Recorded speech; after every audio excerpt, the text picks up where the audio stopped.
Hello student, রঞ্জিত online YouTube চ্যানেলে তোমাদের সকলকে স্বাগত। আশা করি তোমরা সকলে ভালো আছো। তো আমরা আজকে ক্লাস 10 এর ইতিহাসের সাজেশন গুলো আলোচনা করব। তার মধ্যে 8 মার্কের যেগুলো 2027 সালের 8 মার্কের কোশ্চেন গুলো আমরা একটু আজকে আলোচনা করি। এর পরবর্তীতে তোমরা অন্যান্য সব সাজেশন গুলো পাবে, অন্যান্য সাবজেক্টের সাজেশন, পাশাপাশি 8 মার্কের পাশাপাশি 6 মার্ক, 2 মার্ক, 1 মার্ক সব সমস্ত কিছু কিন্তু তোমরা এই চ্যানেল থেকে পেয়ে যাবে। সেই জন্য চ্যানেলটা অবশ্যই সাবস্ক্রাইব করে নেবে।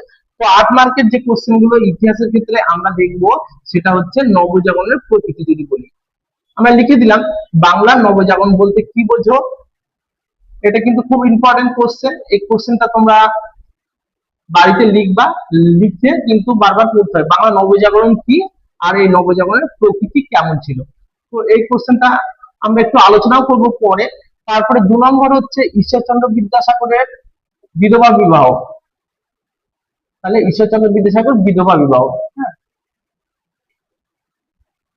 বিদ্যাসাগরের বিধবা বিবাহ, আর এই ক্ষেত্রে তিনি কতটা সাফল্য লাভ করেছিলেন। বিধবা বিবাহ, বিধবা বিবাহ ও তার সাফল্যটা। তাহলে দুটো ভাগে কিন্তু এই কোশ্চেনটা, প্রতিটা কোশ্চেন প্রায় দুটো করে ভাগ থাকবে।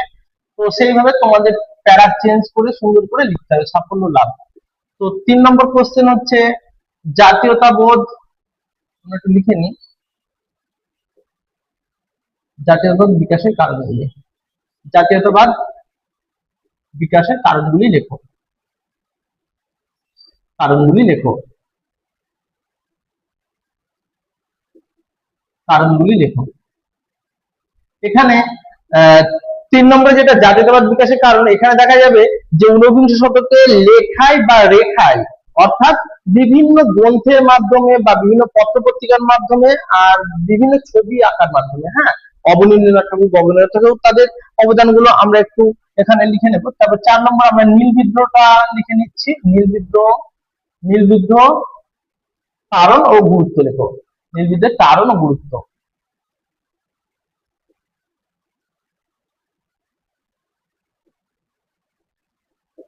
তারপরে 5 নম্বর হচ্ছে নমশূদ্র আন্দোলন সম্পর্কে একটি সংক্ষিপ্ত বিবরণ লেখো। এটা আমরা লিখে নিলাম, নমশূদ্র আন্দোলন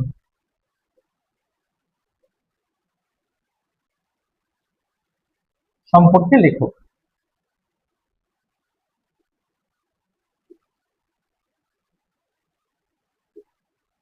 তারপরে হচ্ছে সভা সমিতি কি আর হিন্দু মেলার অবদান। সভা সমিতির যুগ কি, যুগ কি আর হিন্দু মেলার অবদান। হিন্দু মেলার অবদান আমরা একটু লিখলাম। এই কোশ্চেন গুলো নিয়ে কিন্তু আমরা সংক্ষেপে একটু আলোচনা করব। তো তোমরা এই কটা কোশ্চেন মোটামুটি তৈরি করো, অবশ্যই কমন পাবে। তো আমরা যদি প্রথম কোশ্চেনটা বলি, বাংলা নবজাগরণ বলতে কি বোঝো, তাহলে বাংলা নবজাগরণ কিন্তু ইতালিতে যে নবজাগরণ শুরু হয়েছিল সেই নবজাগরণ বলতে যে নতুন ভাবে মানুষকে কিন্তু জেগে ওঠা। আর ইতালি নবজাগরণের মতো বাংলা নবজাগরণ অতটা ব্যাপক বা প্রসার সেভাবে লাভ না করলেও বাংলা নবজাগরণ ছিল হচ্ছে ইংরেজি শিক্ষার সংস্পর্শে এসে বাঙালিদের মধ্যে, মধ্যবিত্ত বাঙালিদের মধ্যে যে পরিবর্তন এসেছিল, তারপরে বাংলা সমাজের সমাজ সংস্কৃতি সাহিত্য সমস্ত ক্ষেত্রে যে পরিবর্তন, সেটাকে কিন্তু বোঝানো হচ্ছে। তাহলে আমরা হচ্ছে নবজাগরণ পয়েন্ট গুলো করে করে লিখবো কি, এখানে পয়েন্ট গুলো কি কি হবে, নবজাগরণ বলতে কি বুঝি, তারপরে হচ্ছে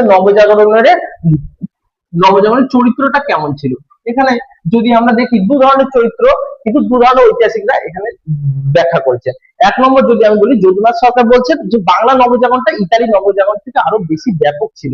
কারণ কি ব্যাপক ছিল, এখানে দেখা যাচ্ছে ইংরেজি শিক্ষার সংস্পর্শে আসলেও এখানে সমস্ত দিক থেকে কিন্তু মানুষকে কিন্তু প্রভাবিত করেছিল এই নবজাগরণ। আবার দেখা যাচ্ছে ঐতিহাসিক ডক্টর অমলেশ ত্রিপাঠী তিনি বলছেন না, বাংলা নবজাগরণটা এতটা ব্যাপক ছিল না। কারণ কি, বাংলা নবজাগরণটা একটা ধর্মীয় পরিমণ্ডলের সৃষ্টি হয়েছিল। এর পরবর্তীতে দেখা যাচ্ছে নবজাগরণের তুলনাটা কি হবে, ইতালি নবজাগরণের সঙ্গে বাংলা নবজাগরণের তুলনা। এই তুলনাটার পরে দেখা যাচ্ছে, যদি আমরা পর্যালোচনা করি, দেখা যাচ্ছে তুলনার ক্ষেত্রে এই সময় হচ্ছে ডক্টর সুপ্রকাশ রায়, তারপরে বিনয় ভূষণ চৌধুরী বলছে যে এটা অতি কথা, বাংলা নবজাগরণটা ঠিক এতটা নবজাগরণ ছিল না। আর লাস্টে আমরা কি বলবো এটার সম্বন্ধে, একটা যে নবজাগরণের গুরুত্বটা কি ছিল। এই নবজাগরণের যে গুরুত্বটা সেটা হচ্ছে এর ফলেও কি হয়েছিল, বাংলার শিক্ষিত সমাজ যে আলোড়নটা গড়ে তুলেছিল, তারপরে ভারতবর্ষে কিন্তু এই আলোড়নটা ছড়িয়ে পড়েছিল, বাংলার নতুন নতুন দিকে কিন্তু একটা গভীর প্রভাব ফেলতে শুরু করেছিল। তাই এটা সুন্দরভাবে আমাদের 8 মার্কের মতো 15-16 লাইনের মধ্যে এইগুলো কিন্তু লিখতে হবে। আমরা একটু লিখে নিই, 15-16 লাইনের মধ্যে যাতে 4-5টা প্যারা করে এইগুলো কিন্তু কমপ্লিট করা যায়। তারপরে ঈশ্বরচন্দ্র বিদ্যাসাগরের বিধবা বিবাহ ও সাফল্য লাভ। তাহলে ঈশ্বরচন্দ্র বিদ্যাসাগর হচ্ছে ঊনবিংশ শতকে নবজাগরণের একজন মহাপুরুষ। তিনি কি করেছিলেন, বিধবাদের বোধগম্য যন্ত্রণা তাকে কিন্তু অনেক আগে থেকে কিন্তু তার মধ্যে প্রভাব ফেলেছিল।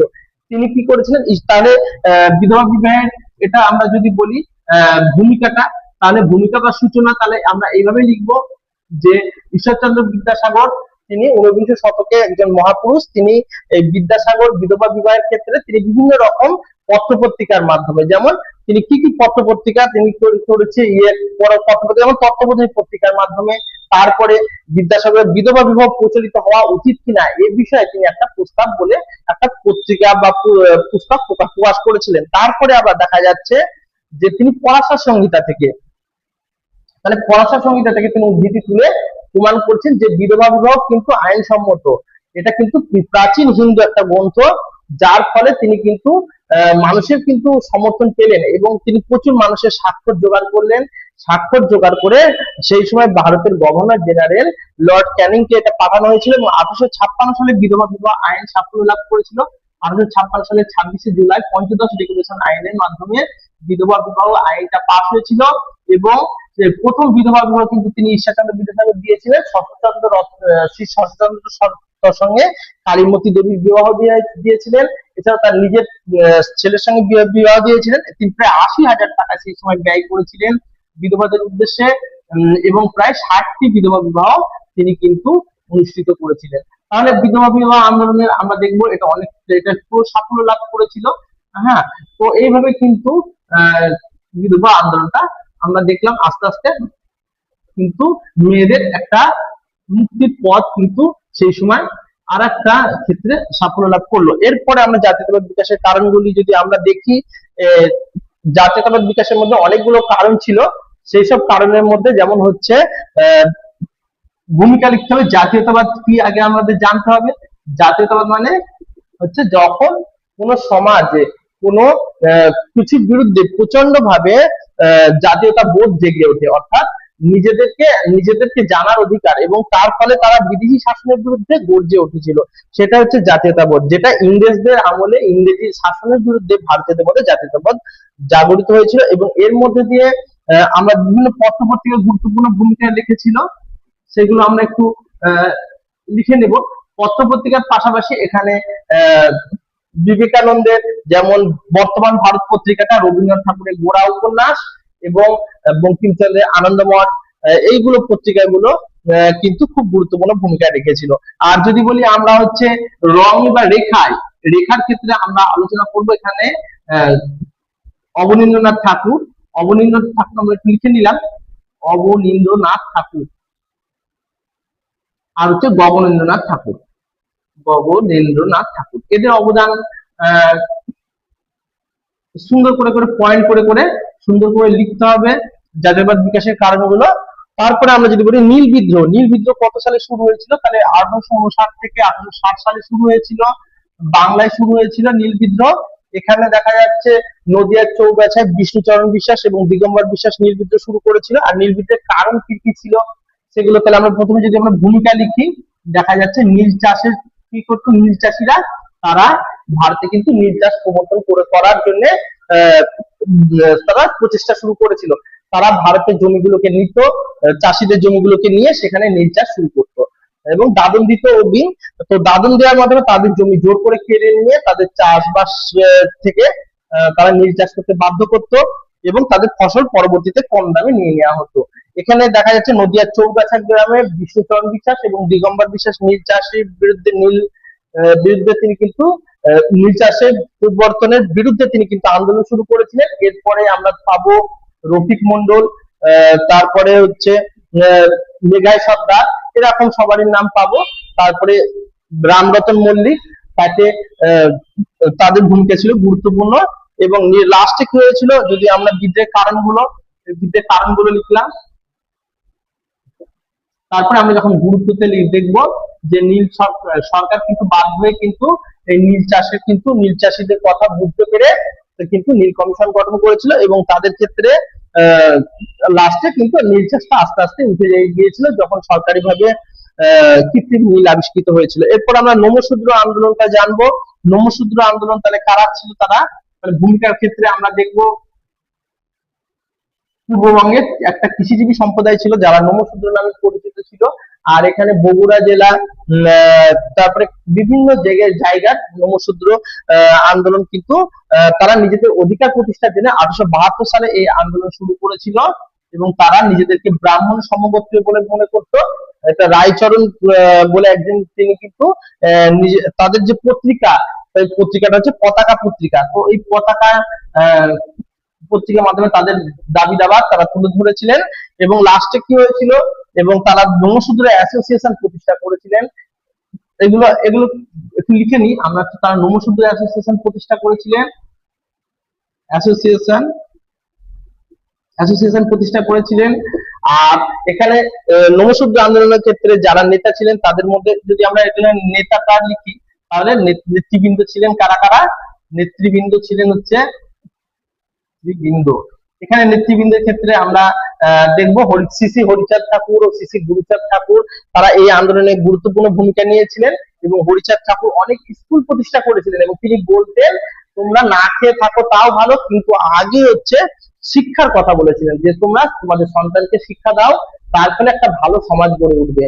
এবং তারা কি করেছিলেন, এই আন্দোলনটা কেন শুরু হয়েছিল, এই আন্দোলনটা শুরু হয়েছিল কারণ উঁচু বর্ণের ব্রাহ্মণরা তারা সেই সময় নমশূদ্রের মায়ের শ্রাদ্ধে তারা যেহেতু অংশগ্রহণ করেনি, তারপরে নমশূদ্ররা তারা যেহেতু উঁচু শ্রেণীর মানসিক গৃহে কর্ম করবে না, এবং তারা একটা ছাতার নিচে সমবেত হয়েছিল, এবং পূর্ববঙ্গ জুড়ে ব্যাপক আন্দোলনের সূত্রপাত হয়েছিল।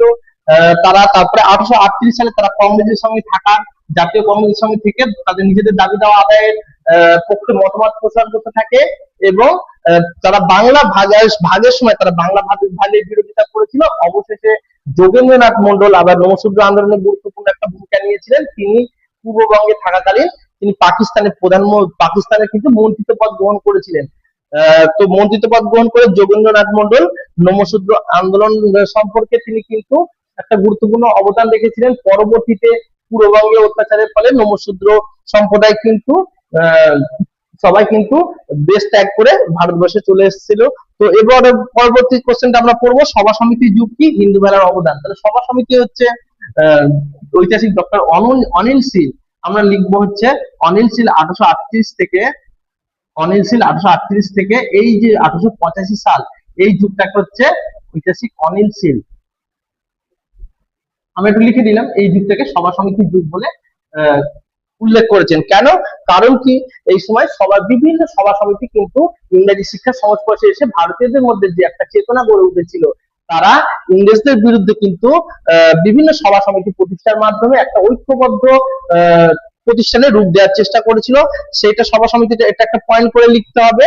আর এরপরে হিন্দু মেলার ক্ষেত্রে দেখবো 1867 সালে হিন্দু মেলা প্রতিষ্ঠা করেছিলেন রাজনারায়ণ মিত্র, নবগোপাল মিত্র। তাহলে হিন্দু মেলা তাহলে প্রতিষ্ঠা করেছিলেন কারা, রাজনারায়ণ বসু, আমরা একটু লিখে নিলাম, রাজনারায়ণ বসু এবং নবগোপাল মিত্র। রাজনারায়ণ বসু আর হচ্ছে নবগোপাল মিত্র হিন্দু মেলা প্রতিষ্ঠা করেছিলেন। নবগোপাল মিত্র হিন্দু মেলা প্রতিষ্ঠার পর তারা কি করেছিলেন, এই হিন্দু মেলা কিন্তু বিভিন্ন গুরুত্ব সহকারে কিন্তু ভারতীয়দের মধ্যে জাতীয়তাবাদের প্রসার ঘটিয়েছিল, গণতন্ত্র প্রতিষ্ঠা করেছিল, তার পাশাপাশি বিভিন্ন দাবি দেওয়া কিন্তু তুলে ধরেছিল। যদিও হিন্দু মেলা প্রথমে নাম ছিল জাতীয় মেলা বা ভারত মেলা, পরবর্তীকালে হিন্দু মেলার ক্ষেত্রে গুরুত্বপূর্ণ অবদান কিন্তু আমরা দেখব ভারতের সমাজের ক্ষেত্রে। এর পরবর্তীতে তাহলে আমরা মোটামুটি 15-16 লাইনের মধ্যে এই বড় কোশ্চেন গুলো লিখবো, 8 মার্কের কোশ্চেন গুলো তোমরা এই কটাই পড়ো। 1 থেকে 6টা কোশ্চেন অবশ্যই কমন আসবে। তোমরা সকলে ভালো থেকো। আমরা পরবর্তী ভিডিওতে অবশ্যই 6 মার্কের কোশ্চেন গুলো নিয়ে আলোচনা করবো, 2 মার্কের কোশ্চেন গুলো নিয়ে আলোচনা করবো। তো এখানে আমরা শেষ করছি। ওকে, ধন্যবাদ, সবাই ভালো থাকবে।